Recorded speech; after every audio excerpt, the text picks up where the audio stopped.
Hello, everyone, and welcome to the Shakespearean Shrew. I am your Shakespearean Shrew, Kathryn Feiner, lover of all things bard. This podcast is a decorum be damned entrance into understanding Shakespeare's stages, for there are many and all the players on it, which include our bookstores and our bookstore owners and our lovely books.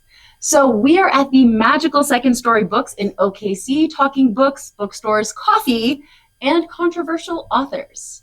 So I am going to allow our amazing bookstore owners to introduce themselves and their bookstores, and then we'll get this party started. Hi, I'm Echo, and I'm from the Floating Bookshop, which is located in Automobile Alley on 9th Street, just off of Broadway. And I am Mieda. I own the Lore Bookstore in Norman, Oklahoma. We're right next to Yellow Dog Coffee, and we keep running. I'm Britni Brecheen. I'm one of the owners of Second Story Books. We're in Oklahoma City, right by the Capitol. So you're talking about very specific locations and parts of whether it's OKC or Norman. How does the location of your bookstore impact the bookstore itself, the personality of the bookstore, the clientele of the bookstore? How do those things, emerge? Yeah, for sure. Being the Norman one, it's a college town. I'm right next to the campus, so I see a lot more professors. I see a lot more students. Those are the main people that we see in the store on a day. so mine, we moved at the beginning of this year, but stayed in the downtown area. We sort of moved from one corner of downtown OKC to the other corner of downtown OKC. And I think our clientele has largely stayed the same, but it's been interesting because a lot of the collection was built very slowly. Like, we started off with just a few books about 18 months ago or something unbelievable like that. It began as mostly my stuff and my friend Jim, who works for me, like his things that we liked, but it's grown as we've seen what people like and stuff. So I think it the bookstore reflects the people who come in. I don't know that this has changed that much, but we're currently right next to Factory Obscura, so we get a lot of artists in and things like that. We sell a relatively lot of art books and books about artists and things, and lots of nonfiction and things that I wouldn't necessarily have expected. It's evolved in ways that I did not expect. So, when we were looking for our place, we looked at a lot of different locations, and once we finally found this one, we love that we're right by the Capitol, and then between the Capitol and OU Health Science, but we're right in the middle of the neighborhood. So being in the middle of the neighborhood, we have tons of families and people that just walk over in the mornings. We have people who come and work from home here all day. We have we're open on Christmas and Thanksgiving, and we have families who open their presents and then come over and hang out for coffee. So we've loved getting to immediately be in the middle of a community. We have a little built-in one we moved in.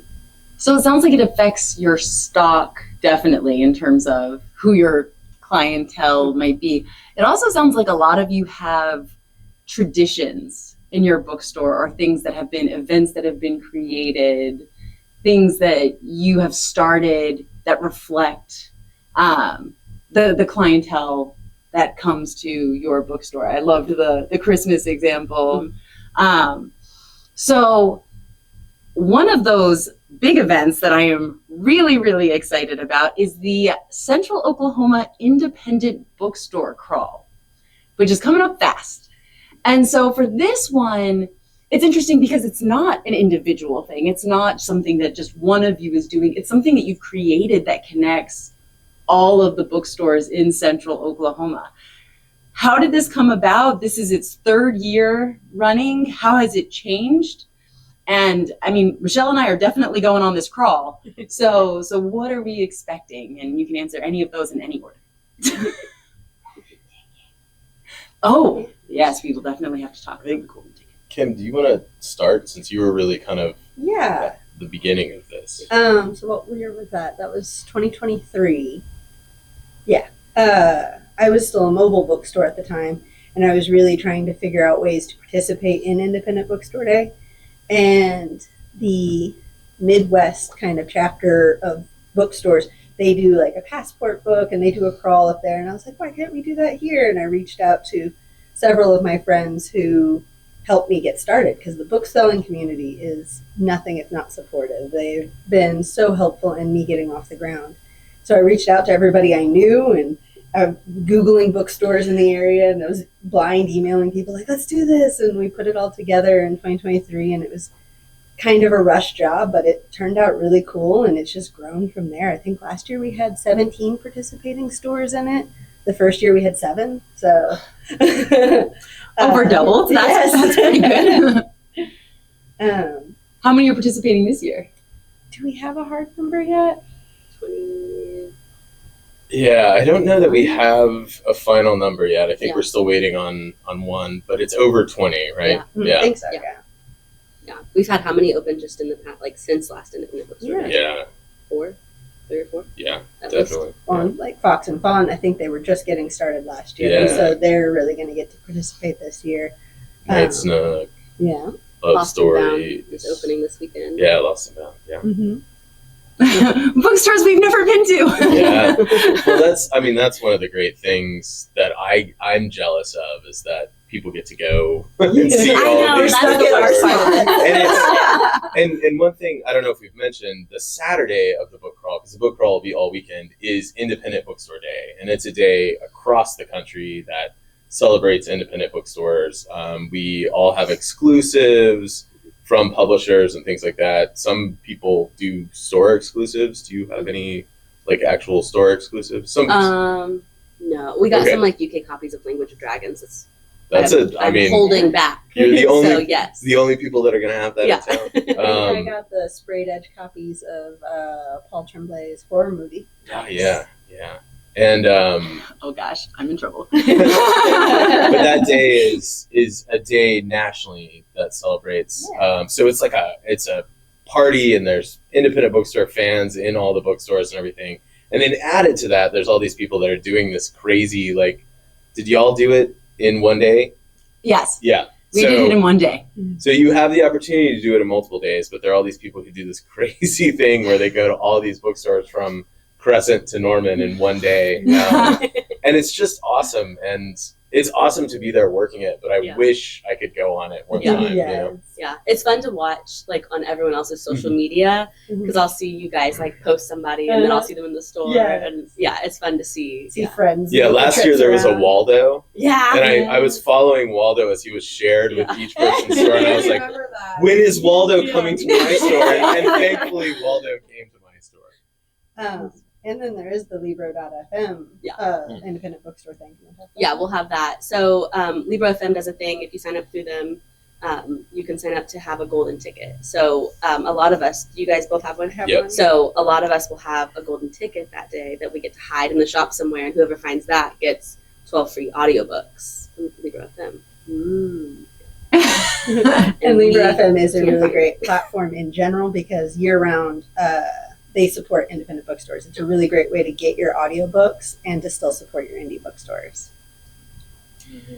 So, as we are celebrating independent bookstores everywhere, but especially here, what is it about independent bookstores that are so important to a community, that are so important to go to, whether it is for your daily cup of coffee or for your books? It's one of those where a lot of times it's fast and you can go on Amazon and you can get a book the next day. What is so important about going to your independent bookstores, though, in your perspectives? I think it's just the community. I think that each of us have built a community. We all have regulars, but we all have people who, like, I don't know. I feel like us especially. I feel like we have a lot of regulars that are the same. But I think it's the ability to create a community, and we've got like all of our book clubs and things like that. And sometimes people don't even have to come here to buy a book or a cup of coffee or whatever. Like, but we have people who just, this is like their home base now. They just come to hang out. Well, and, Amazon is great for a lot of things, but it does not do great recommendations, in my opinion. And your indie bookseller is going to be able to meet you and is going to be able to give you a better recommendation, hands down, than any algorithm's going to. I feel like we kind of touched on this briefly, and I feel like the word is overused, but we each have curated bookstores, and part of that's just space, because I'm sure, like, I would have more books if I had more space. If you walk into the floating bookshop, you'll see books stacked on top of books, stacked on top of books. We're not a very neat bookstore sometimes, but we curate our books in a way that a space like Barnes & Noble or a space like Amazon, they have almost everything, and it can be hard to see things. It can be hard to discover things. And the fact that we kind of each have specializations, we each have genres that we love, we each have authors that we love. Some of the books that I highlight, and I know y'all highlight, are not books that came out in the last 6 months. They're not books that came out in the last year. They're not books that came out in the last 20 years. Yeah.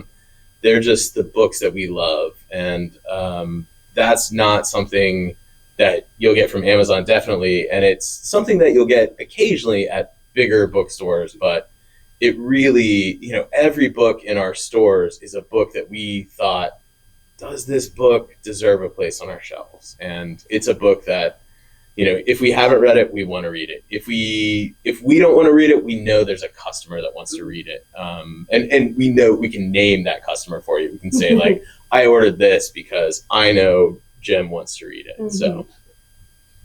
Yeah, a friend tells you about a book and you're like, well, now I have to order that for the store and for me. Yeah. Yeah, I mean, you both have recommended books to me so many times, and I'm like, well, gotta read that one. Yes. So. Yeah. I feel like Barnes & Noble can't, like, Barnes & Noble can look at another store of theirs and be like, they have this in stock. But I can be like, oh, you like our horror section? It's nothing, go to Floating Bookshop. Like, I can send you to a bookstore that I know, like, if you're vibing with this part of my shop, I know a shop that you're going to love. Yes. Because you can buy more books. Umberto Eco had like 50,000 books. Like, he puts my library to shame. So let's go. Yeah, there you go. And so with these bookstores and you talked about books that resonate with you. I know we kind of talked about this last time, but some of you weren't here last time. Are there specific books that really resonate with you, changed your perspective when you were younger, and kind of put you on your trajectory of this love of books? I do have a book series I always attribute to my obsession with reading. It was the Immortal series by Tamara Pierce. The first book's Wild Magic. It was the first book. I remember begging my mom to buy the first book, and she said, no, it's too long. You won't be able to get through it. I read it in a night and then saved up my chore money to buy the rest of the series. And there's always Tamara Pierce on my shelf. So this is the one I always talk about, but the monster at the end of this book with Grover, it's a little golden book, and Grover sees on the cover that there's a monster at the end of this book, and he begs you not to turn the pages as you go through it. And I loved that book. And then later on, when I was teaching literature in college, I used that book to teach reader response theory and teach, the idea that the text doesn't exist without the reader, right? Because that text really doesn't. It's interactive. You got to turn the page. It's very similar to like The Pigeon Doesn't Want To, or, Don't Let the Pigeon books by Mo Willems. But that book, I think from a very young age, not even realizing it, taught me, like, books aren't just something that you receive from. Books are something that you create as you're reading. You and the book are interacting, and there's this magic that happens with the book. I feel like I've loved reading since I was young, like Animorphs and whatever. But I think really Gilmore Girls. So like Rory Gilmore's book list. I now, like, there's so many books that I read because of that are my favorite books. And I'm like, how do I step, like Shadow of the Wind, Time Traveler's Wife was one of my favorites in high school. So there's so many books in that now I feel like my identity is so tied up in like, are these my favorite books because they're great, or because I read them because of that? And so yeah, that's one of the reasons we have our Gilmore Girls Day, is because I'm like, it's so tied up in my book identity. Your favorite books are Rory's favorite books. Actually, I don't know. Rory, she actually read those. So I don't think so. What are your favorite books? Oh man, so Anne of Green Gables definitely changed my world for me.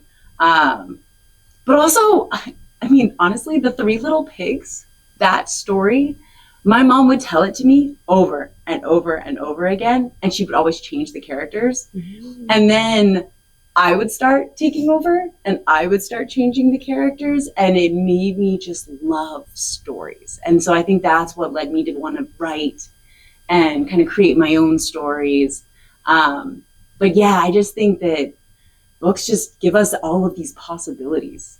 I read books that have sent me to other countries because I was like, I love this book and I want to go experience the culture within that world.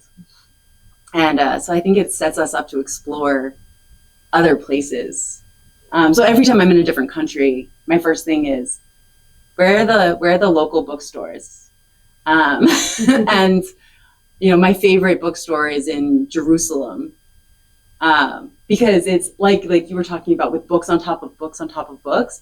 You walk in and you're like, oh, and it's basically like an excavation of literature, and you're just immersed. And I don't know how long I was there. Time stopped, but.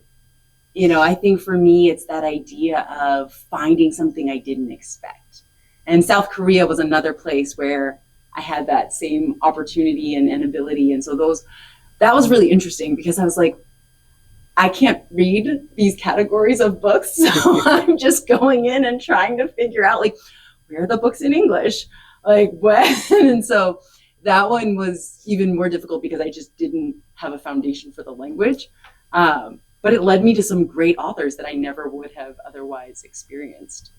So I think that's one of my favorite things about bookstores and books in general. I think that sort of ties back in neatly to the independent bookstore thing. Like, you know, wherever you are, going into an independent bookstore is going to give you an idea of what that community is like, what that community is reading, versus a Barnes & Noble, which is going to be planogrammed and have like the same books out that are pretty much all across the country. Like they'll have some different stuff. Like managers of Barnes & Noble have some control over it, but you know, like each independent bookstore you go to, you know, it's like when I go to another city, I want to go to their local restaurants, and I want to go to their museums, and I want to go to their bookstores and see what is different there. I don't want to go to McDonald's and a Barnes & Noble.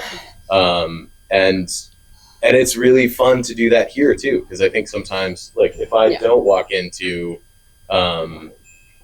Second Story or Bookish or whatever, I don't get that feel of that community. So do you have any favorites off the top of your head of like bookstores you've been to in different cities or countries that you just were very memorable for you?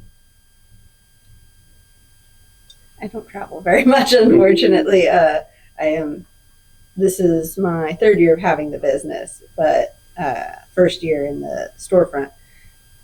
It's too young of a business to really get to travel. I can't leave it. No, I don't get to go much. So it's like having an infant. Yeah, basically, that you can't take with you. It physically won't take with you. Yeah, you don't get to travel very much especially as a sort of single owner. Mm-hmm. Go ahead. No, after you. One of my favorite experiences was, I don't guess you'd technically call it a bookstore, but the 826 organization, you know, and so I went to it's called the Brooklyn Superhero Supply Company, but the 826 organization has writing programs for kids like all over the country. It's Jay Beggars, the author, and so they have these different there's like the Brooklyn Superhero Supply Company. There's like a Bigfoot store in a different country, and like all over the place they have different things. But they like actually make they actually print into books the work that the kids have done, and so you can go there. But like at the Brooklyn Superhero Supply Company, there's like a capery, and you can like try on capes, and like you can buy canned mussels. But then like I bought like a ton of the books that the kids had written, which was really fun. That was one of my favorites. That's the only one of those that I've been to. But I need to go try. that was my first. I know, right? We're like, yes. That's what I wanted instead of a bookstore. I was like, I'm going to open a Oklahoma City chapter of 826. Long That's still ago, the when it goal. was the only one, I went to 826 Valencia, which is the original one in San Francisco, and it's a pirate supply store, Yes. and they sell like actual glass eyes. So I have a glass eye from there, and then in LA they had the Time Travel Mart, which was cool too. One of my favorite bookstores is Skylight Books in Los Feliz in LA, and it has a tree in the middle of it. It's beautiful. I was lucky enough to live like 3 blocks away from it. It's absolutely fantastic. I lived in California for a while, so Bart's Books in Ojai, California is also absolutely amazing. It's one of those things that could only really happen in Southern California. It is outside, and it's a bookstore, which would ruin books almost anywhere else. But for better or worse, it's dry enough and not humid enough out there that it's a used bookstore, and it's beautiful, and it's outside. Just the books are sort of covered, so when it rains, they don't get rained on. But yeah, it's Quimby's in Chicago, which is kind of a comic book, and then zine store is a huge influence on our bookstore. But yeah, there's so many great bookstores around everywhere. Go find your local bookstores. Yeah, that'll be awesome. Go find. So as we're talking about books and being able to curate them and being able to give authors a platform, right? Because there are certain, like if you go to a Barnes & Noble, again, no, not knocking Barnes & Noble, not knocking Barnes & Noble, love it. But they're going to do the best sellers, and they're going to put out the people that, they think are the biggest at the time and the most marketable. With indie bookstores, you have the opportunity to find some of those voices that people might not otherwise hear, and to promote some of those voices that might otherwise kind of fly under the radar. Mm-hmm. So how do you find those authors? Is it just by, the ones that you kind of have found, and is it from people that you've been told about and you're like, oh, this is fun? How do you find those authors that you can promote and bring to the forefront? A lot of times it's customers. A lot of times customers are like, I've been wanting to read this author, but like you can't get it anywhere local or whatever. And so like sometimes we reach out to the author to try and get them, or we have, a lot of it is just like the conversations that you have in the bookshop and trying to get it that way. Or sometimes it's stuff that you've read that then you've never seen anywhere. And so you're trying to get them in from whatever source you can. We got books from David Sodergren, who's a Scottish author.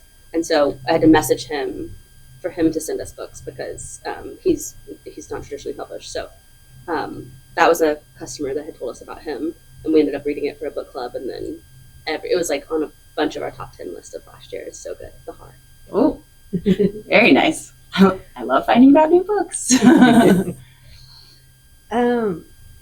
In a similar way, sometimes like I follow some of my favorite authors on social media, and they like to recommend sometimes their friends or other authors they've worked with, and that's a really great way for me to be like, I've never heard of you. Let's go down this rabbit hole. So that's how I'll sometimes find folks. And then a lot of times it's my other booksellers in the area or on social media.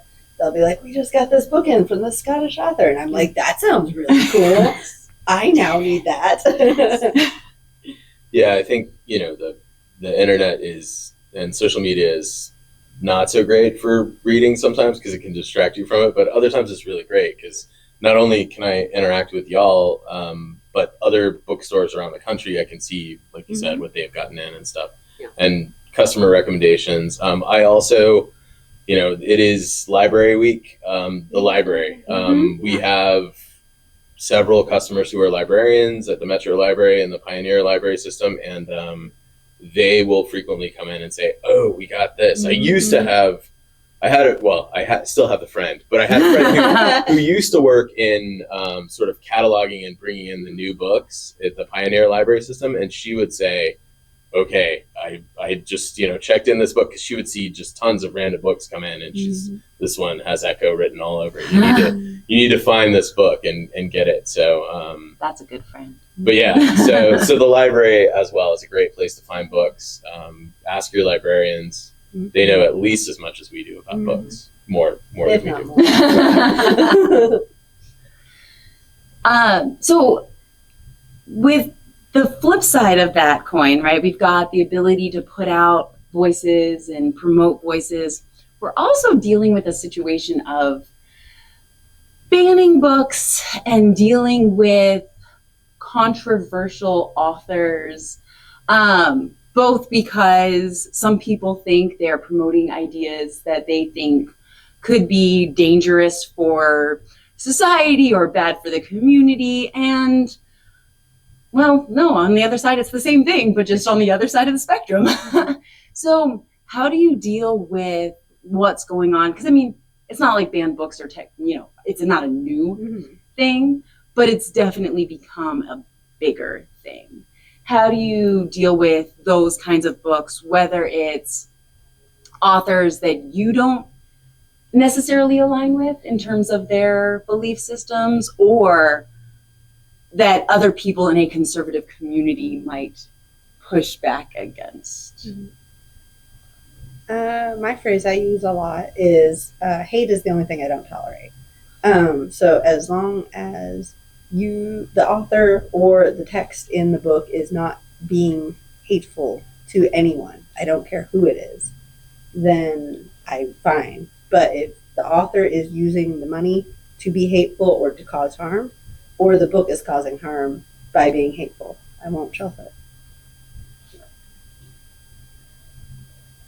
In general, we don't sell, like, our biggest sellers, newest Hunger Games book aside, are usually not the biggest sellers everywhere else. Not that I have any problems with Susan Collins, but so the authors that we're focused on are generally not. Let me say this the other way: the authors that are big and public and controversial, usually you can get those at Barnes and Noble. Like I don't like dedicate a lot of shelf space to New York Times bestselling authors unless it's a book that I absolutely love, and sometimes that crosses over. So I frequently am like, oh, I didn't even know that book was out. Now we're in a giant rainbow house. We are a very queer-friendly bookstore. We are a progressive bookstore. So a lot of that stuff we have is because it's the stuff that we read and the stuff that our customers read. So, yeah, I don't know. Yeah. Sometimes people will tell me it's banned, and I'm like, oh, I didn't even know. Yeah, people frequently ask for our banned book section. I'm like, I don't know. All around take your pick. I feel like they won't be offended. Yeah, they wouldn't be offended by something. I don't know if I'm doing it right. I feel like, I guess on the other end of that, if like the author is a bad person, I don't know. That's come up recently where it's been like, do we take those things off the shelf? Do we? Yeah. I think sometimes we just had a sale, and we just like put them on the shelf. And then like once they're gone, we probably won't give them space. And then if someone special orders it, maybe. But like otherwise, I'd probably just move them on. And, it's such a difficult. I mean, especially the idea of art versus artists and separating. I don't know. Has anybody read Monsters? It's a book, a nonfiction book about that specific thing, which I need to read. But yeah, that for me is more difficult than the kind of political aspect of it. Is when like, to name names here, like Neil Gaiman, right? Like that is a massive struggle, and it's a massive struggle, especially with things like his comics, where like Neil Gaiman is not the only person involved in making those comics. The artist, the inker, the letterer made those comics, right? Like Death isn't Death without looking like death in the comics, and that's not Neil Gaiman as the writer, that's the artist coming up with that. So I think that for me is where it gets really like do I reorder those? So far the answer's been no, but we also haven't had people asking for them. It's kind of one of the things, like especially with the comics, like because there are other people involved in that, there are other people making money off of that, that aren't, to my knowledge, monsters. I would order for someone, but I haven't like reordered it. So yeah, it's and that's why I asked, because it is a gray area and it is so difficult. Because for me, we talked about it at the beginning, and again, naming names like J.K. Rowling. Like, stop being an asshole. Sorry. But like, Harry Potter got so many people to read. And taught, and gave them the opportunity to start reading, and it was like a gateway drug for so many people to start reading. And so it drives me crazy, because now I'm sitting there going, I don't know what to say about, like, I don't want to, so yeah. But for me, she's an easy one, because it's like, buy her books used. There are so very true. Like, she sold so many books. There's so many books out there that you can buy used. You can enjoy the story, and you don't have to give her any more money. That is very valid. That is a very valid point. Well, and to me, she's an easy one too. On every dollar spent that she earns from it, she has considered a validation of those opinions and beliefs she has. And I don't want to validate those. And repeats that. Just the other day was like, I made all this money because people support me. Well, and then she was like, asexuals aren't real. And I was like, what? Cool. I was like, what is wrong with you? But yeah, I think she just is one of those that thrives off of creating controversy and thinks of that as like a benefit. And it, again, it's, but I loved your idea. I think that's a great idea. Again, social media is great for a lot of things, but man, it's awful for so many things. Oh my gosh, yes. But I mean, and it's not the first time, like, being in a literature major and getting my PhD and everything, there were so many authors where I was like, oh, I love them. And then you're like, oh, super anti-Semitic. And I was like, oh, like, you hated me for no reason. Like, can I still love you? Am I allowed to? Like, how do I respond to that? And so, it can be, knowing the personal can be a detriment to appreciating, the words themselves, which is hard. Well, and like Echo said, how do you separate the art from the artist? Because once sometimes you can go back and you can see that reflected in the work. Cormac McCarthy, they did a Vulture article recently about some of his not awesome personal life stuff. And it's there. Yeah. Let's talk about coffee. That's a segue. Because in times of great stress, you need coffee. And coffee and books seem to go hand in hand. Like you said, you're right next to Yellow Dog. We got our amazing, delicious coffee right in house. Cheers. At Second Story, what is the connection between coffee and books? Why? I feel like there's a very intimate relationship. I'm just curious if any of you have kind of thought about what that is and why that is. Or if we just enjoy our coffee when we I think it's like a cozy thing though too, because it's tea and or coffee a lot of the times. Books are cozy and they encourage you to curl up, and a warm drink's cozy. I think so.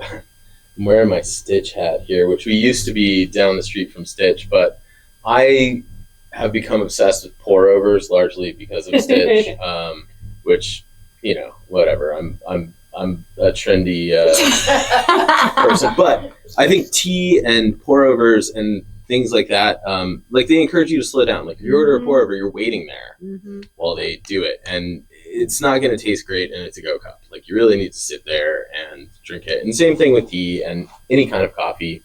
And I think in some ways, like, drive-through coffee places and stuff have made us think like, oh, get a coffee on the go and then go. But ideally, coffee and tea and these beverages you slow down and you sit and you enjoy and you have time to do things like read and think and write and stuff like that. So for me, that's the ideal connection. Now, I am not shaming in any way because a lot of times I get a coffee to go and coffee, go. I need a caffeine. But it's also so nice to do this, to grab a cup of coffee and sit and talk to people.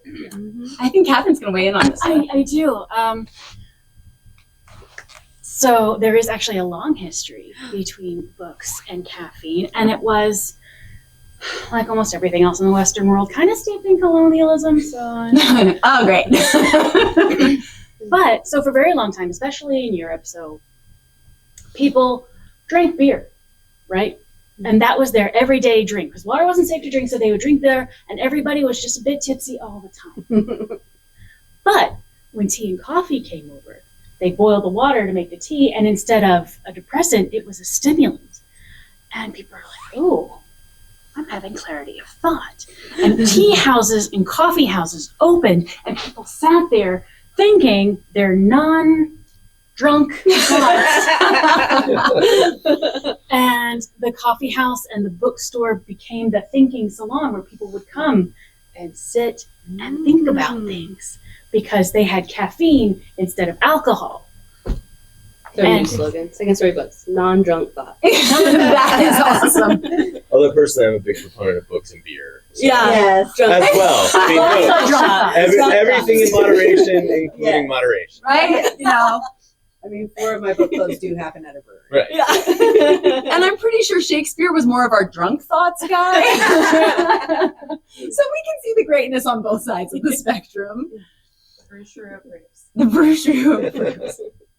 Thank you so much for weighing in. That was a great thought. I love it. Awesome. And I love your mug. Okay, so this has been an amazing conversation. I want to thank you all for joining me. This was great. I just want to talk one more time about Central Oklahoma Independent Book Crawl. So just to clarify the dates for that. So I think it's the weekend. So I believe the 25th, 6th, and 7th. The 26th is Independent day. Bookstore Day. It is the day, but it goes on from the 25th, the 26th, and the 27th. And we will be, all 3 of us will be open on Sunday, but some of the bookstores on the crawl are not open on Sunday. And one of the bookstores on the crawl is a pop-up. Yes. So if you want to hit everything, make sure you check the hours. Those will be on the passport. They'll be on the Instagram account. Each bookstore will have their own hours, obviously, as well on their sites. But yeah, Saturday is the day, but we'll be stamping Friday and Sunday if the store is open on Sunday. Yeah. So there's the golden ticket, which is obviously golden for a reason. And then there's also individual bookstores are having different prizes or Yeah, like we have some coloring books that are free. Yeah. We have stickers that are free. There are special editions of books. You mentioned horror movie. There's a couple others that we got that I'm blanking on right now. We have special independent bookstore day totes. Pencils, yeah. Button, pencils, who's got the button? We've got buttons. Frog and Toad coloring book. And if you get one of the passports, so we'll all have passports at each bookstore location, and you'll be able to print one as well at home.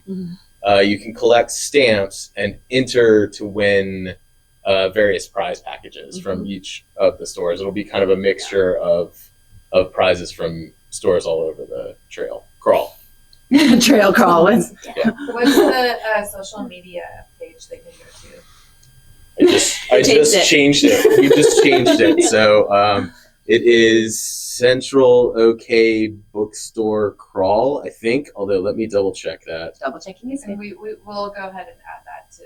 Yes, in the link. So just go to the link below and we'll. Yes. So it is Central OK Bookstore Crawl on Instagram. There's also a Facebook page, which I don't do as much with, but I will do something with the Facebook page.